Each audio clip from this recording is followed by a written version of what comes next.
Hello everyone, and welcome to another weekly connection. So here we are, back home. No rain. God, I wish we had rain. That would be great. But no rain. Lots of saguaro flowers. And did you know that the saguaro flower offers moisture for all the animals in the summer here? And there is a bat that comes from South America and migrates north. And the saguaro flowers that you see in the picture there are the only source of moisture, liquid, that they get on their migrating journey. So it's pretty fascinating ecosystem that we live in here. But anyway, today let's get started. So I'm going to use our Cosmic Cleanse, the aura spray, which I like to use to clear my aura, and I also use it to clear a room, and I'll use it, even as an air freshener or a smudge or anything like that, because what it does is it just kind of opens up your energy field so that you get rid of anything that's glommy on it. And then we make our connection with the Cosmic Thrust Oil. So I'm going to put one drop in my hand. Come on, drop. There we go. I think my bottle's getting empty. All right, then rub your hands together. Bring it into your aura. Cup your hands together and take a deep breath in. And this 15-second meditation realigns you, heaven and earth, with a little more protection at that solar plexus. And then I'm using it, and we're using it to bring our energy together so that we connect, because we are not bound by time and space. And besides, we like it. So today we have all our usuals. And Jaculin just showed up. Okay, so we have Lord Katumi, Lord Mahay, Lady Nada, Lady Portia, and Jaculin. Okay, perfect. So this was brought up by Lord Katumi today, who seems to be kind of like our forerunner in the topics of what we've been doing lately. And he wants to talk about respect and how one of the main issues that we are having as a people on the planet is that we are not respecting one another. We are not respecting our thoughts for one another. And here it is again, the age-old thing. It's been going on, since the beginning of what we call the downfall of human consciousness, which happened after Atlantis. That it's me, my. In fifth dimension, you would never use a term, my God, unless you're going, oh my God. But you would never proclaim that, whether it's a God or belief system or whatever, is so finitely true that there is no room for any other thought of what could be. The world right now is caught in the dynamic of duality, is caught in that issue of my, me, I know what's right. And here's the thing about planet Earth. There is no right and there is no wrong, because my right is my right and your right is your right. And it doesn't mean that we're all right or wrong. As Mahay says, if justice is what mattered, we could have solved these problems long ago. But it's what we call our reality. We are all living in a different reality of what we think is the truth. And Lady Athena and I really want to do one of these weekly connections on truth. So that's coming up. So when we talk about respect, I can respect you for your beliefs, but I don't have to have your beliefs. I don't have to have that. In higher dimensions, I was talking to someone and she was a police officer. And I said, you know what you are on the fifth dimension as a police officer. They're not really called police officers, but you're mediators. You don't have to go worry about someone shooting you. That's so passé. We're past that kind of lower dimensional, total lack of respect of one another. In the fifth, we still have our egos. So we're still learning to understand one another and our differences. The difference is, I respect you for what you believe. And you should respect me for what I believe. And in the fifth, I'm not going to try to convince you that what I believe is right and what you believe is wrong. Because we respect one another for our choices. So sometimes we need a mediator, and that's what happens in the fifth. You don't have the violence, you don't have the evangelical kind of attitude of, I must convert you or convince you to believe the way I believe. I respect you. Right? We had the one video about honor because it's about honoring you. But I respect the fact that we may not think the same. That's a good thing, actually. Otherwise, we'd all be little robotons. Blah, blah, blah, blah, blah, blah. And it would be no fun in life. And God knows, life should be kind of fun. Even in adversity, you can have fun. There's a fellow that I knew, and he was from Belgium. And he grew up as a young boy in Belgium during World War II. And we said to him, oh, that must have been such a tragic childhood. And he said, now actually, my parents were wonderful at making sure that we had joy around us. We were playing in the rubble from the bombs, but yet we still had joy. It's all in your reality. So we need to understand that it is about understanding, and it is about having respect for one another. Because if you want to change or stop war, which I think we all do, I hope so, then we need to respect one another, that we are different. And we come to a compromise. We come to a place of accepting your reality and my reality.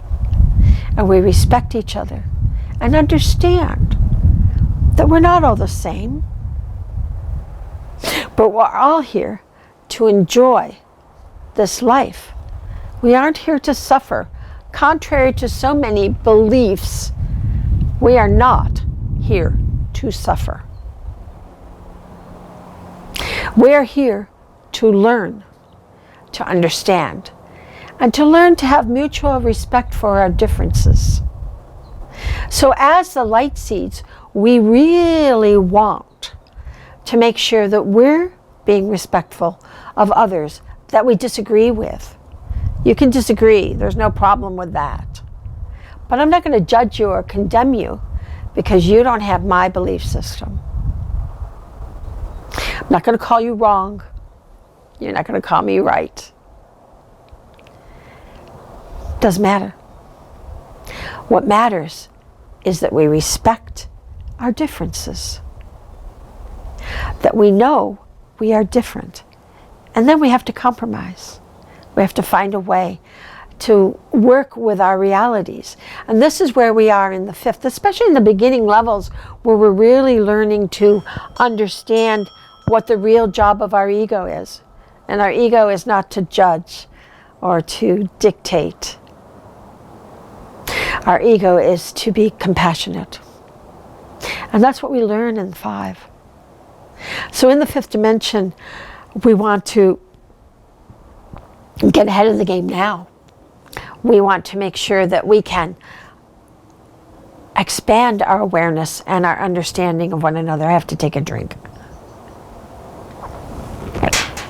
It is so dry, and that wind is really drying me out. So we have this respect for one another. So let's do it now so that we can carry it forward. And when we get to the 5th, our tasks are even easier. And we get to move forward back faster, which is what we want. We want to move forward out of this very primitive, primal vibration of the 3rd dimension. So let's be the light seed. Let's be that energy of light, of respect for one another.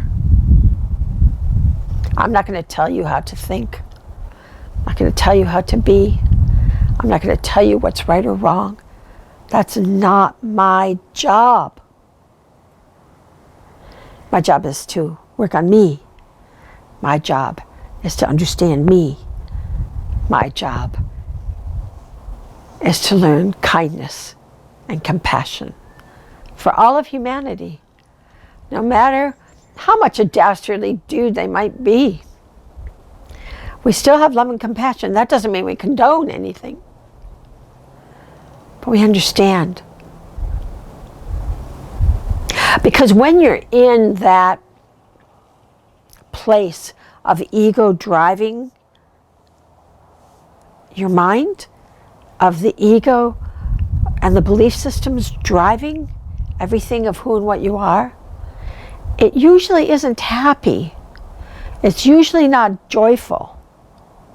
You don't see dictating people joyful and happy. If you look at their faces, their expressions, right? There's quite another look in their faces. The need for more, the need for that power, the need to be right is painful. So the more we learn to respect one another and understand that we are all learning to become compassionate, loving beings, the better it gets for all of us. You have to start right here. You have to start with you. I need another drink of water because I am drying out.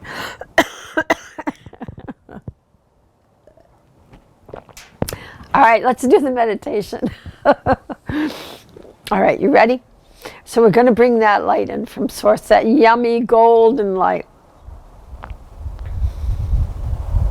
And it's so warm, yummy, viscous. It's not hot like you're going to sweat. It's warm, like comforting yumminess, you know, like safety, like that. So you bring that in and it comes down, all the way down through your body. And I'll let some fill my throat up. Good. And we'll bring it on down through your knees, your legs, and out your feet into the earth to the mother. And the mother says, yippee, I'm so glad you're here. She grabs onto that tether of light that is your tether of light. She whips it around that grid system, which is her energy field. And now it comes right up your back, right? And it comes all the way up with the nurturing love and compassion of the mother back to source. And then back down again. And we just whip that around. Just bring it around.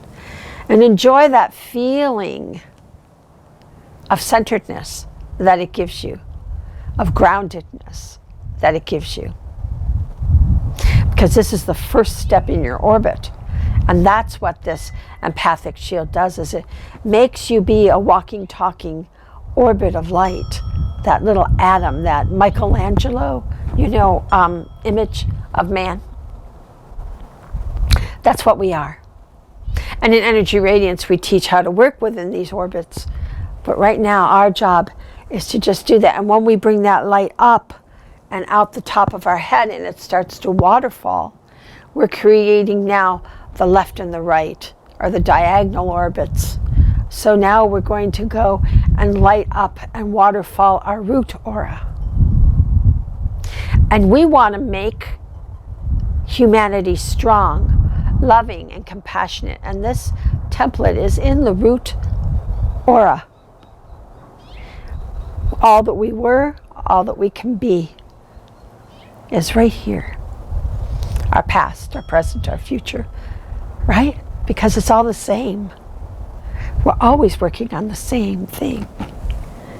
So now we bring it out into our sacral chakra.